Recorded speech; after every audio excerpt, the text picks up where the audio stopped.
When criminals vlogged their murders. This is first kill, number one. First kill was 19 years old. Name,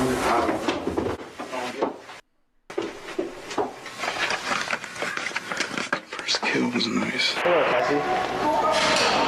Cassie. I'm getting you on tape, okay? Say hi, please. Hi. Just killed Cassie. This is not a fucking joke. I'm shaking. I stabbed her in the throat and I saw her lifeless body. Dude, I just killed Cassie. These are moments when criminals... That is so fucking weird, dude. You walked up to, like, a girl you either know or are friends with in high school. Can you say hi, Cassie? Dude, we just fucking killed her. I saw the blood leave out of her throat. I think that's like you have to do that. You have to be like more than just a bad person. You know what I mean? I think people always say there's like good and bad people. I think there's good people, middle ground people, bad people, and then like the mentally disturbed that are like serial killers, psychopaths. You know, like seeing it as a fun thing versus like, yeah, this is just fucked up. Like, there's people that do fucked up shit, and they're like, yeah, this is fucked up. Or, like, they take pride in it. Vlog their own crimes. Let's begin with two 16-year-old high schoolers who made an entire documentary about murdering their fellow classmates. Why did this spark up so much in, like... Was this after Columbine? Yeah, right? I feel like that started, not like copycats, but started a lot of people that were like, yeah, we're going to film like the days up to the crime, whether it be a school shooting or a murder or something. They enjoy like documenting it for some reason. Like they're a fucking vlogger. Going not to get... What's Columbine? I don't think the first, but one of the most notable or like known school shootings.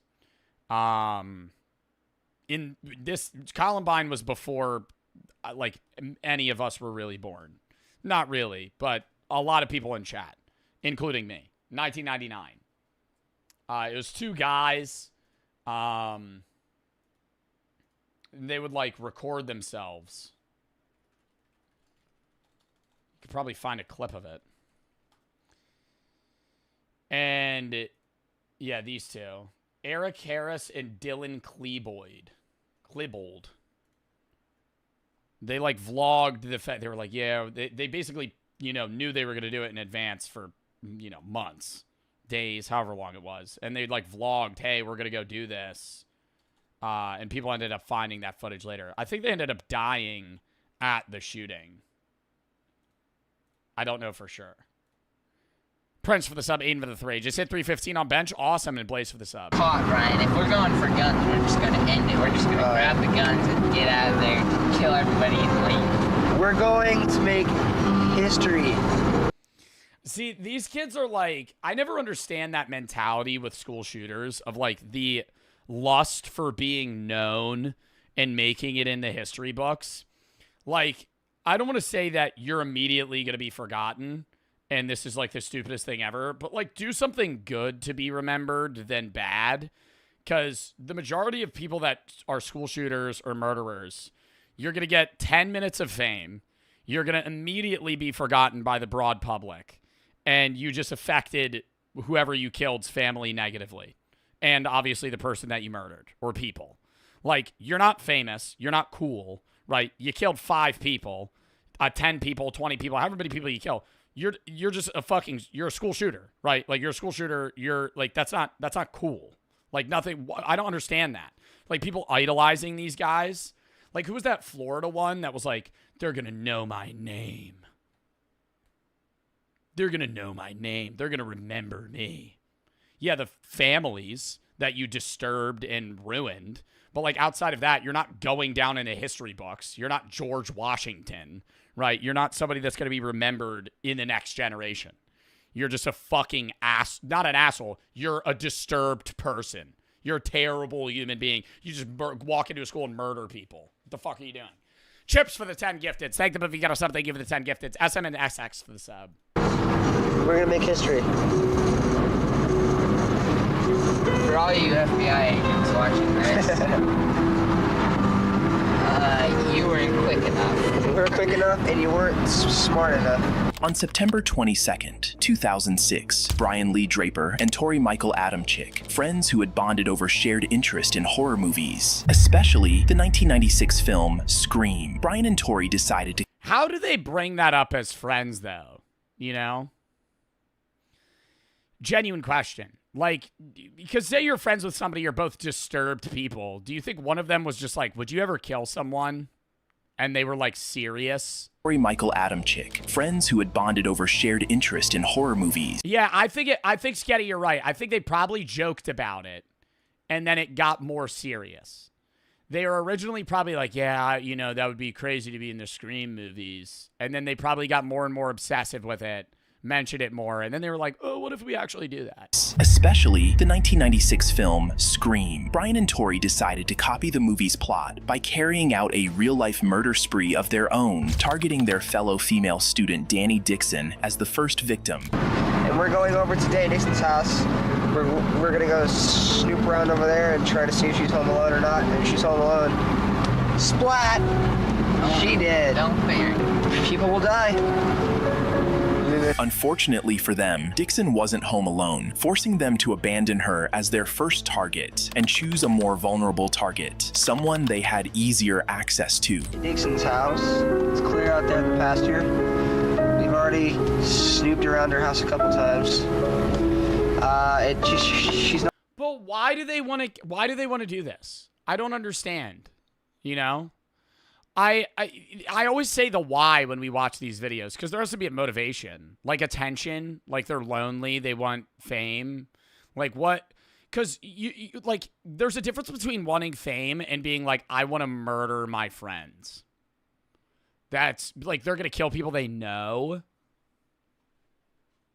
Adrenaline rush, bro. There's no, you don't even know you would have an adrenaline rush till you actually did it.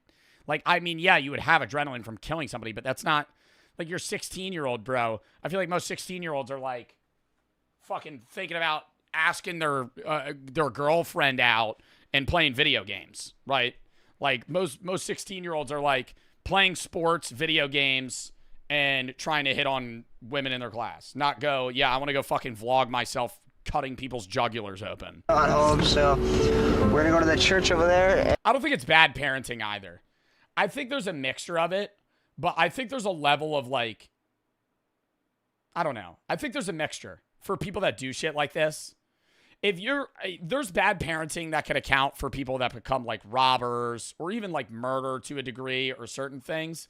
But if you're like 16 and you're vlogging your murders, yeah, there's bad parenting because it's like, why the fuck do the parents not check on these kids? Like there would have to be some sign that their kid has some sort of issue.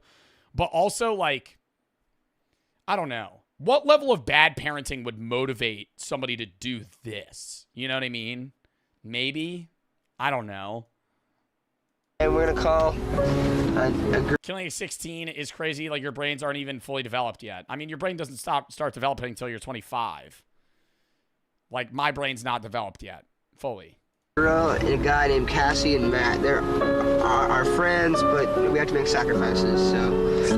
I feel tonight. Wow, just nonchalantly saying, yeah, they're our friends, but who cares? It is the night, and I feel really weird, inside my stomach and stuff, and I feel like I want to kill somebody. She's our friend, but you know what? We all have to make sacrifices. Our first victim is going to be Cassie Stoddard and her friends. Turn your brights off, asshole. Well, we'll find out if she has friends over. She's gonna be alone in a big, dark house out in the middle of nowhere. How perfect can you get? I mean, like, holy shit, dude. I'm horny just thinking about it. Hell yeah.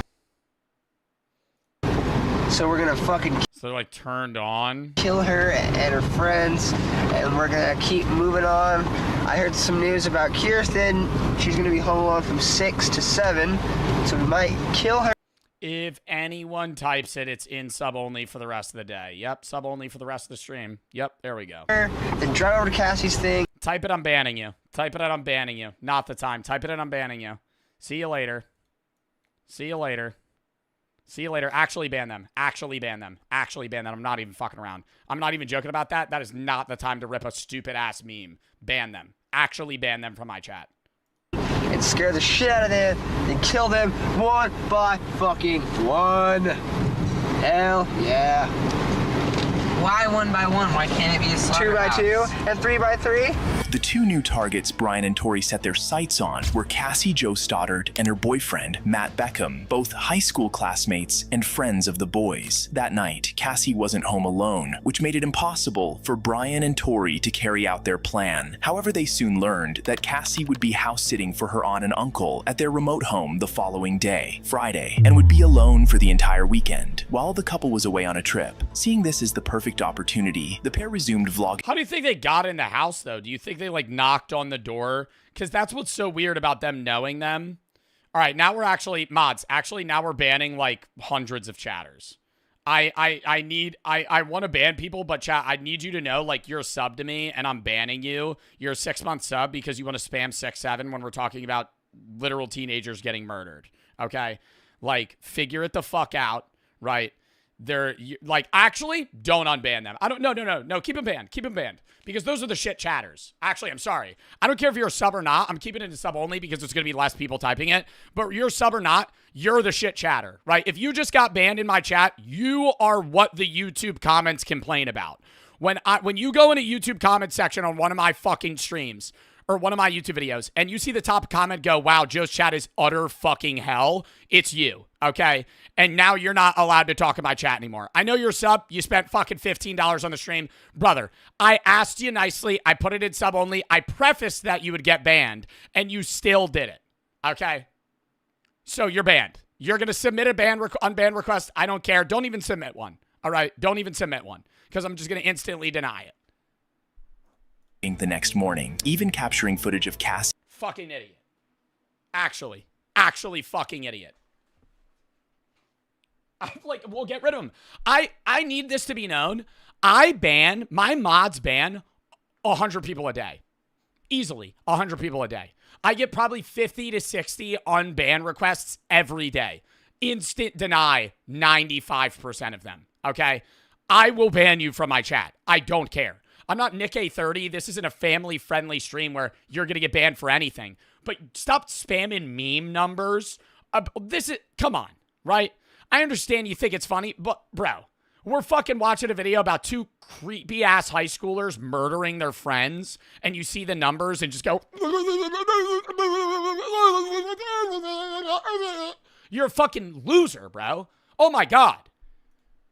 At school, seeing this as the perfect opportunity, and would be alone for the entire weekend. While the couple was away on a trip, seeing this as the perfect opportunity, the pair resumed vlogging the next morning, even capturing footage of Cassie at school as she went about her day, unaware it would be her last. Hey, look, it's Cassie. Hey, look, I don't know. Hello,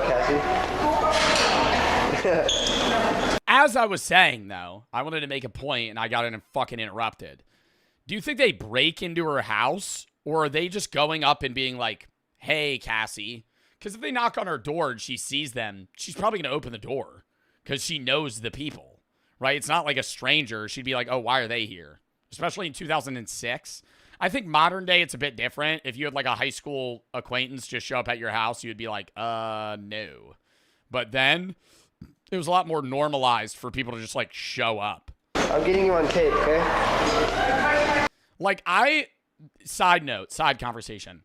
I can't get over the fact that when your parents were like our age, they used to just like show up at their friend's house.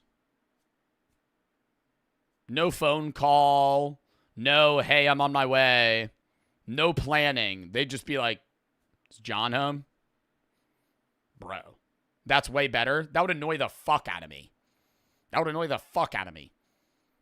You would like that? But like, you're busy doing something. Your friend's just like, hey. I'd be like, go, dude, fuck off. Text me. Right? What are we doing?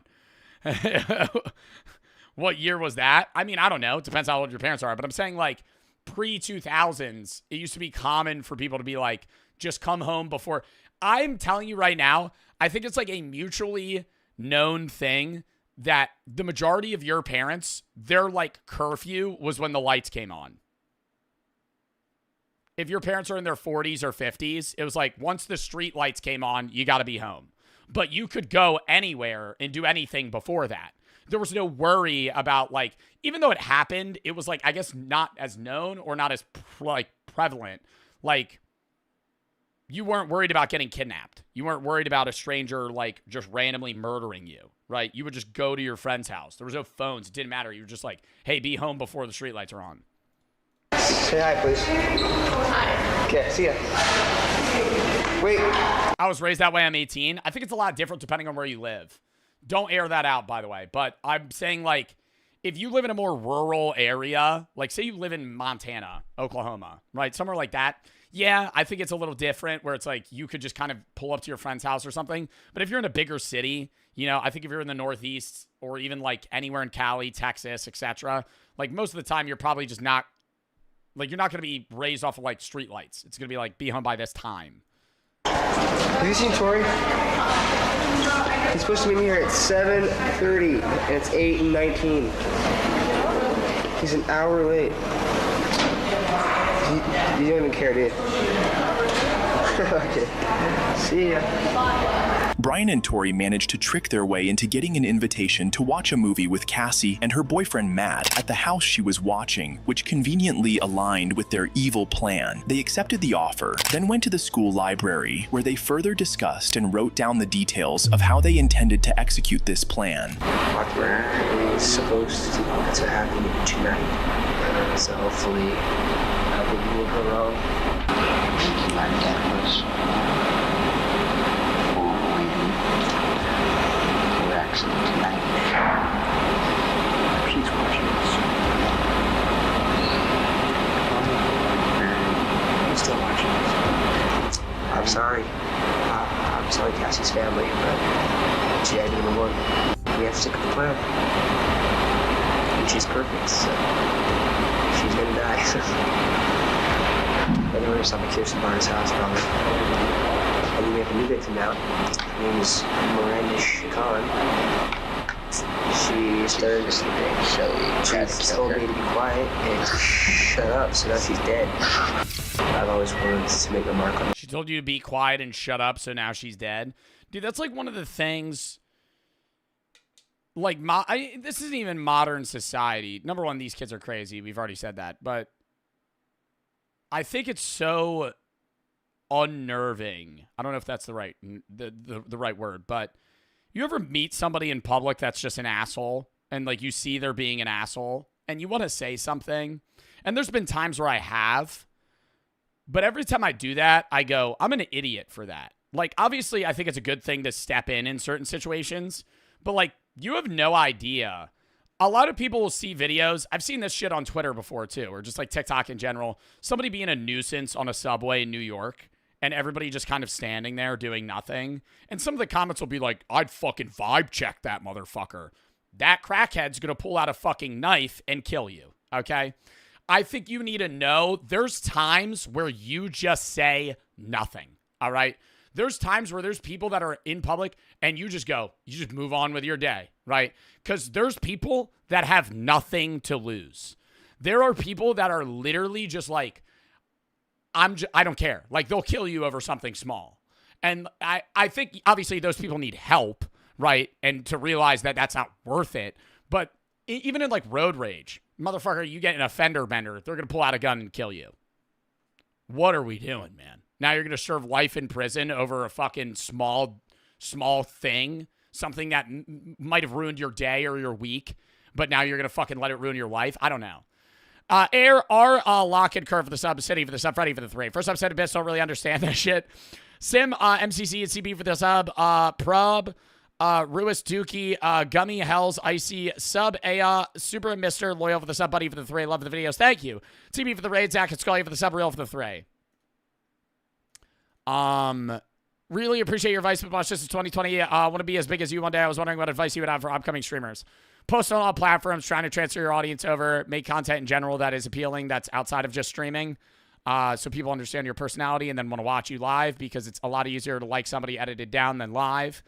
And then, just move on from then. or go from there, rather. Kitten, Goose, Call, and R, all for the sub with Prime. Thank you guys for the subs with Prime. Spencer for the sub. I'm keeping it up and ban Tiger. Ban Tiger. Ban Tiger. I'll keep it out of sub only for right now, but if chat gets hectic, I'm immediately going to throw it back in.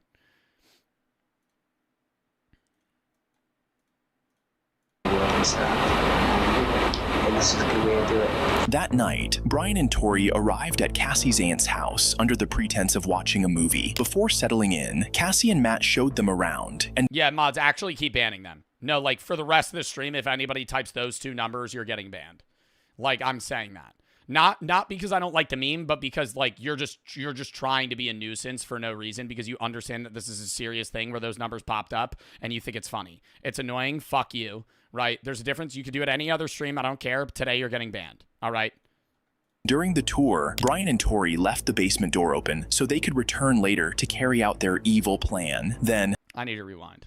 Tori left the basement door open so they could return later to carry out their evil plan. Then, just as the movie was about to begin, they changed their minds, claiming they'd rather see the movie at the theaters. They then left, only to return later that night to execute their evil plan. We're here in his car.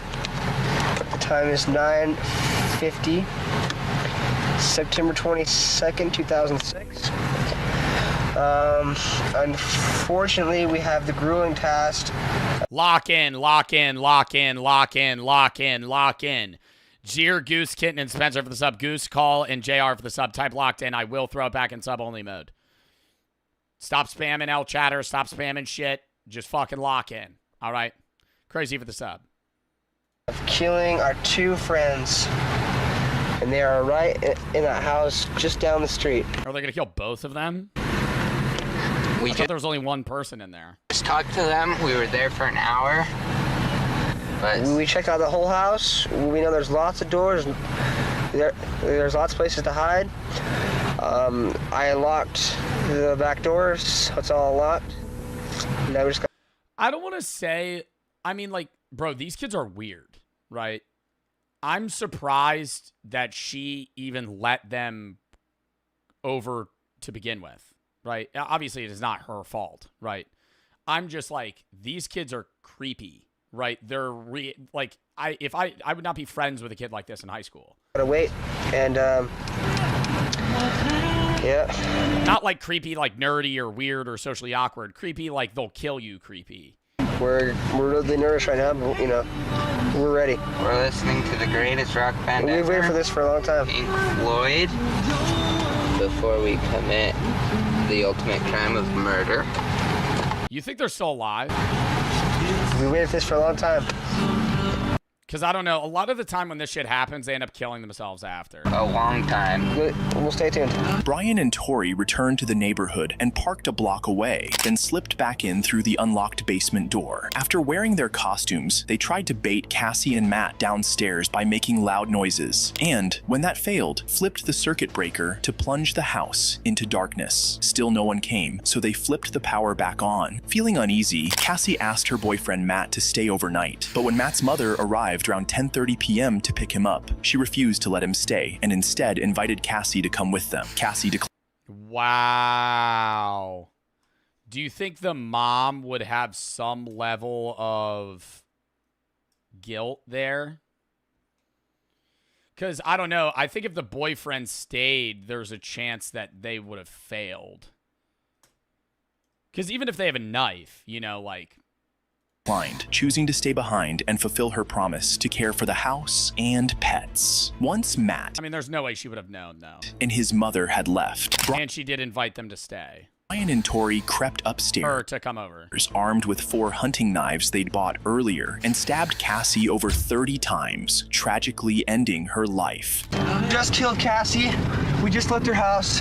This is not a fucking joke. I'm shaking. I stabbed her in the throat and I saw her lifeless body just disappear. Dude, I just killed Cassie. Oh, fuck. That felt like it wasn't even real. I mean, it went by so fast. Shut the fuck up. We gotta get our act straight. It's okay. Okay, let's buy movie tickets now. Okay.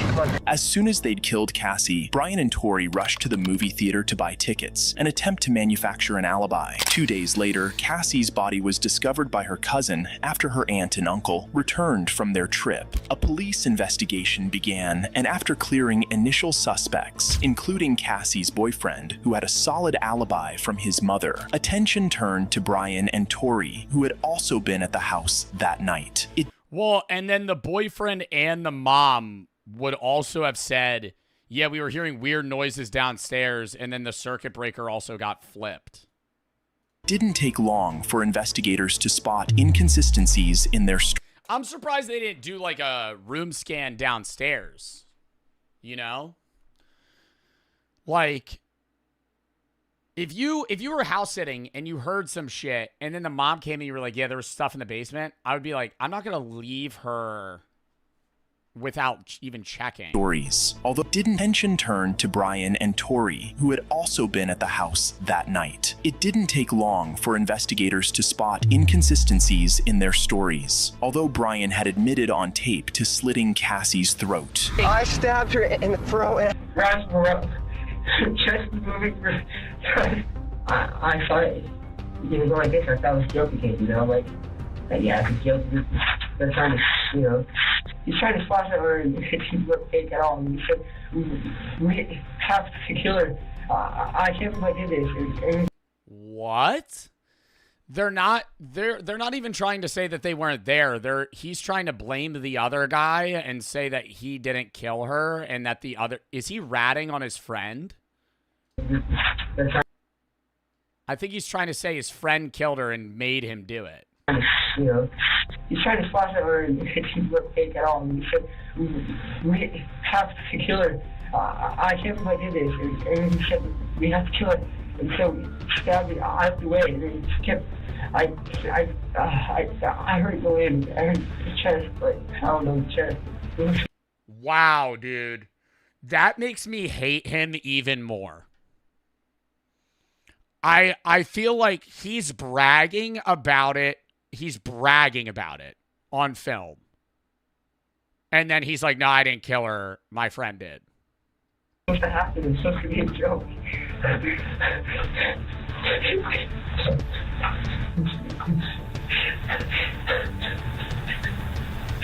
So sorry. By pitting Brian and Tori against each other, detectives secured confessions. Wow, because they immediately just blamed each other. They immediately blamed each other. Recovered the murder weapons, and even restored their destroyed tape. Both Brian Draper and Tori Adamczyk were charged with first-degree murder, found guilty, and sentenced to life in prison without the possibility of parole. Next, we have... Wow. But what was he trying to say? He was saying that they did go back, but his friend killed her. A psychopathic serial killer who vlogged his horrific crimes as he abducted and murdered more than a dozen women. Are they alive? What were their names? Against each other, detectives secured confessions, recovered the murder weapons, and even restored their destroyed tape. Both Brian Draper and Tori Adamczyk. Brian Draper? Oh, it shows up. There's a whole article about it. Brian Draper and Tori Adamczyk. It doesn't say anything about them now. Oh, it does show modern images of them now. This is him now. I mean, dude, this is 20 years later. Wow.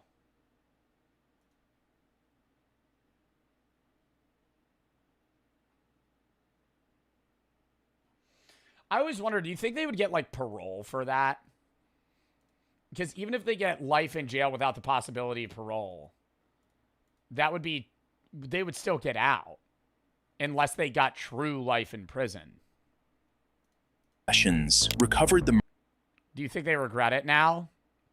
I don't know. I think that would be person to person. I think a lot of people that commit murder regret it.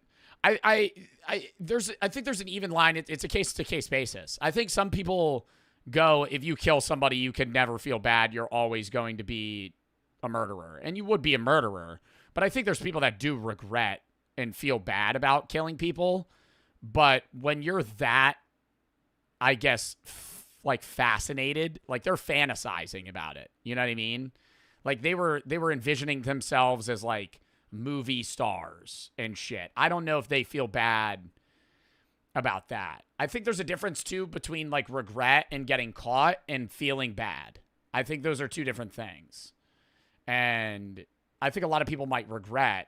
I think a smaller percentage, but still a lot of people do feel bad. Murder weapons. Like there are historical, or not historical, I don't want to say historical, but documentaries of like people that were in their teens, maybe early 20s that killed somebody. And, you know, 40, 50 years later, they made amends with the family. I don't know if I'd be ever able to do that. But there's instances where like a guy kills somebody when they're 20. And then when they're 50, 30 years later, they, you know, end up talking to the family and they feel bad. Like they're like, that was the worst decision of my life, because obviously it would affect the rest of their life. And even restored their destroyed tape. Both Brian Draper and Tori Adams without logged his horrific crimes as he abducted and murdered more than a dozen women. You sorry about what? Everything. Jumping in the car with a motherfucker you don't know? You gonna say something to your kids? Mom, sorry. This is first kill, number one. First kill was 19 years old. Between May and October 2001, more than 4 women were reported missing and later found strangled to death along various roadways in the Ferguson area of St. Louis, Missouri. One disturbing detail connected all the victims. They were all sex workers. As the investigation continued, police realized the number of victims were as high as 12. This prompted a St. Louis news reporter to publish a story featuring one of the victims in the newspaper. Like many serial killers who crave public recognition, the killer, 37-year-old Maury Troy Travis, a hotel waiter and convicted felon on probation, sent a letter to the reporter taking credit for the murders. He included a map with an X marking the location of another body in the letter. When authorities found a body exactly where he indicated, they launched a manhunt. They began tracing the source of the map he had used. Investigators subpoenaed the map service provider and obtained the IP address tied to Travis's computer. That led them straight to him. After his arrest, his fingerprints matched those found on several of the victims. His ultimate undoing came when police discovered vlogged videos of him committing the brutal crimes, along with evidence in his torture room basement beneath his home. Say it clear. You want the master that pleases me to serve you. You are the master that pleases me to serve you.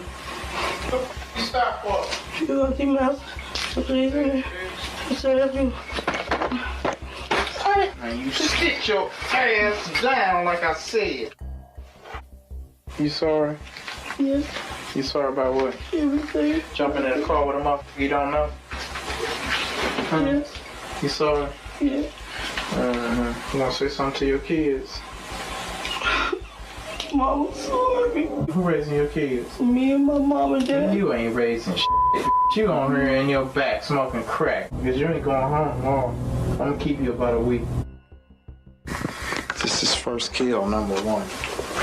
Bro, I can't fucking understand why, like, he's mad at them that they're a prostitute, but he doesn't leave, he doesn't let them live.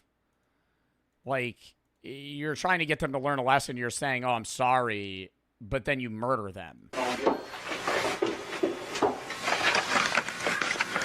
First kill was nice. Unfortunately, the police were only able to find one vlogged video of a single victim. While Maury Travis claimed to have heard over 17 women, the official count was 12. However, before he could stand trial for his crimes, Travis did the unthinkable and offed himself. Next up, this You would have gotten the fucking death penalty, dude. Dangerous man You fucking killed 12 women. forced his ex-girlfriend to go live on Facebook to apologize to his current girlfriend. Ooh, I don't know if I could show this.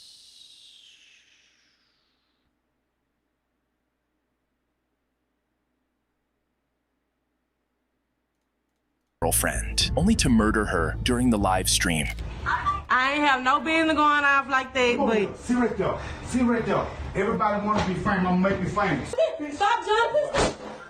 Now, Game over. On April 12th, 2018, 37-year-old Jonathan Robinson laid siege to the Shreveport, Louisiana home of his ex-girlfriend, 27-year-old mother of three Renita Williams, after she had publicly ridiculed his long-term partner, Sherika Taylor, online, an attack that had driven Sherika into a mental breakdown. Robinson, who'd been dating both women at once and refused to let either go, arrived armed with a rifle, took Renita, her mother, and her brother hostage, and ordered Renita to go live on social media to apologize to Sherika. Renita's mother managed to escape and call police, despite Robinson firing shots at her. With the mother gone, Jonathan kept Renita and her brother captive, forcing Renita to continue live streaming apologies until Sherika was satisfied.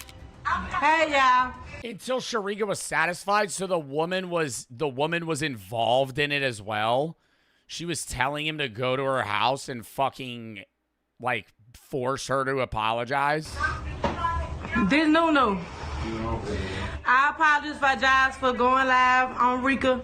I ain't had no business doing all that. My page been blocked, so that's why I'm going live. Yes, I know I was wrong. I ain't have no business going off like that, but... See right there. See right there. Everybody want to be famous. I'm going to make you famous. Yes. What? I am sorry, y'all. This new, I'm blocked off my page.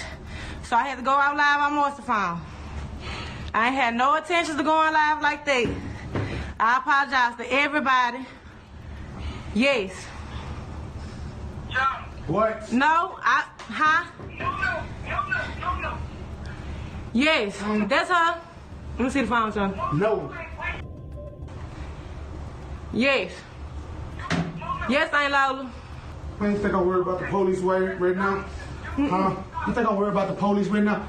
But I just don't understand, bro. I literally don't get the level of anger somebody has to be to do that. Like, he knows the police are coming. I gotta scan this more. I gotta scan this. Hold up. During an explosive... No. Go. Stop, Jonathan. Stop, Jonathan. Oh, shit. He starts shooting at the cops. Okay, hold up. Yes. Yes, Aunt Lola. Man, you think I'm worried about the police right now? Huh?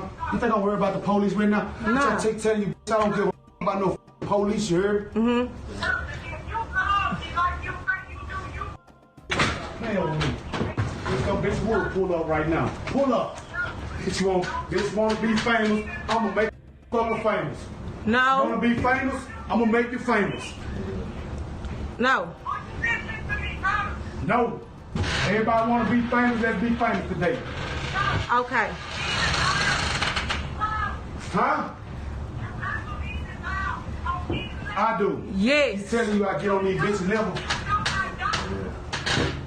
No. The situation then took a dangerous turn when police, alerted by Renita's mother, arrived at the scene, triggering an explosive and violent reaction from Jonathan.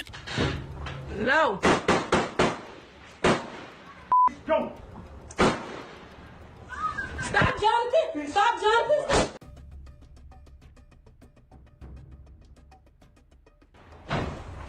Now, game over. Jonathan opened fire on the police outside, and when Renita began to scream, shot her more than 6 times, killing her as her brother managed to escape. Jonathan Oh my fucking God. then engaged What did she even say on social media that pissed this woman off and him off so bad that they had to fucking go to her house?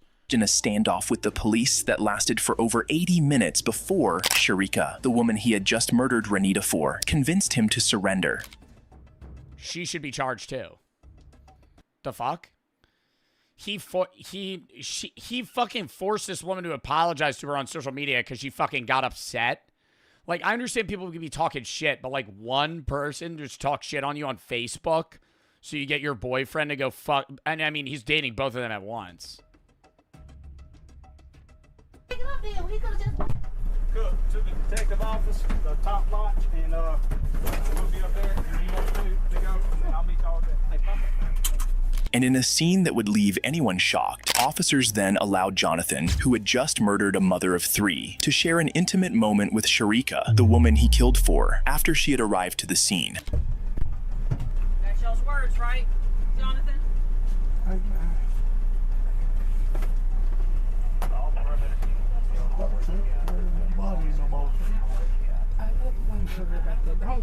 Be strong. What?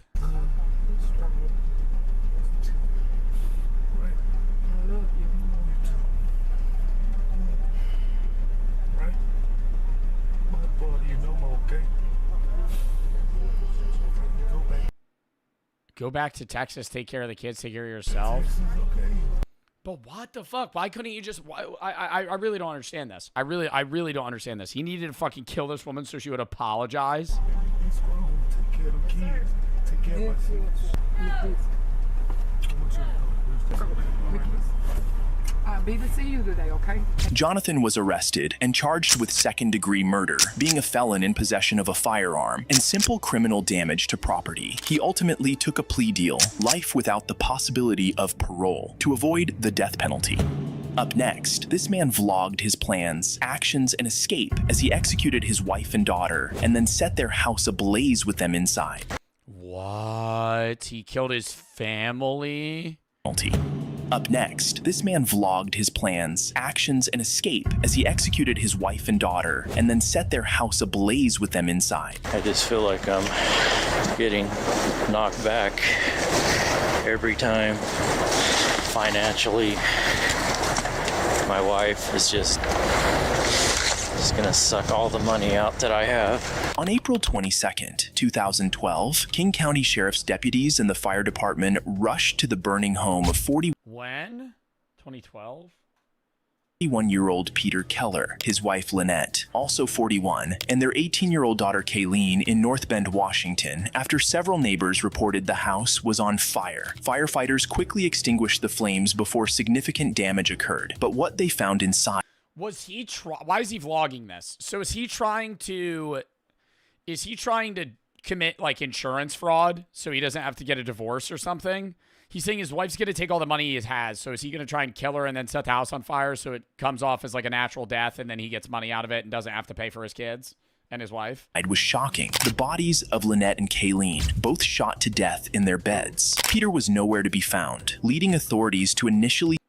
I feel like we've heard of this story.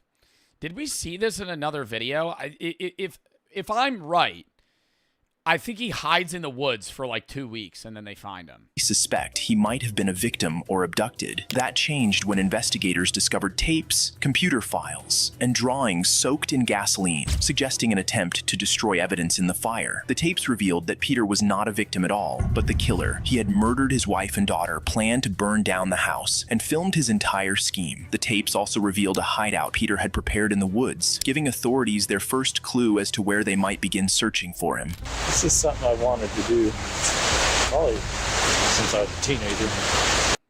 What, kill his family? You didn't even have a fucking family then, or just live in the woods. To make a home underground. Then do that. Why'd you get married and have a kid? home underground somewhere so I didn't have to live around people. It's just now I have the means, I'm able to actually pay for it. I've spent a lot of money on this so far, thousands of dollars. I just feel like I'm getting knocked back every time financially. My wife is just gonna suck all the money out that I have. At this point, I don't know what's gonna happen. I may get caught right away. I mean, I could basically be dead in 2 weeks or 3 weeks. But why kill his family? It doesn't seem like he wants to kill his family because he wants them dead. He doesn't want to deal with them financially anymore, so he wants to get rid of them. Like, I understand divorce would take a percentage of your money. At this point, if you're going to try and commit a crime, why not just withdraw all of the money out of your joint bank account with your wife and then fucking flee the country? Like, because then you're still committing a crime, less likelihood that they're going to fucking arrest you, and then you're also not killing your fucking family. I don't know. It's Like, literally could have just ran away, just been a deadbeat. all up to chance. Like, I'm not advocating for being a deadbeat dad, but over fucking murdering your family, I think that's a better alternative. At this point, so I don't think anyone knows where I'm at. Well, it's about 2 weeks before the end. This is going to be my last video. Using the detailed drawings and video recordings Peter had made over several months documenting the construction of his bunker, police were eventually able to track him down. The moment Peter realized he had been found, he turned the gun on himself and did the unthinkable. Thank you for watching. Please. Like, why? Why? Why are we doing that? You're going to kill your family so you get 2 weeks to live in the woods and then you're going to fucking shoot yourself? Your family could still be alive and you still could have lived in the fucking woods. Like, I don't think suicide's ever the answer here, man. But, like, you know, you didn't need to kill your family first, you know. You just didn't need to kill your fucking family. I don't understand the thought process there at all. It's extremely disturbing the way they were talking about taking somebody's life like another normal day, so unsettling. Oh, yeah, that was the fucking... that one I kept pausing because that shit was insane. Like, they were actually in the movie Scream. You kill your own friends because you like horror movies is sad. Vlog their murders, or vlog after murdering an innocent soul. Oh, they're all talking about the first one.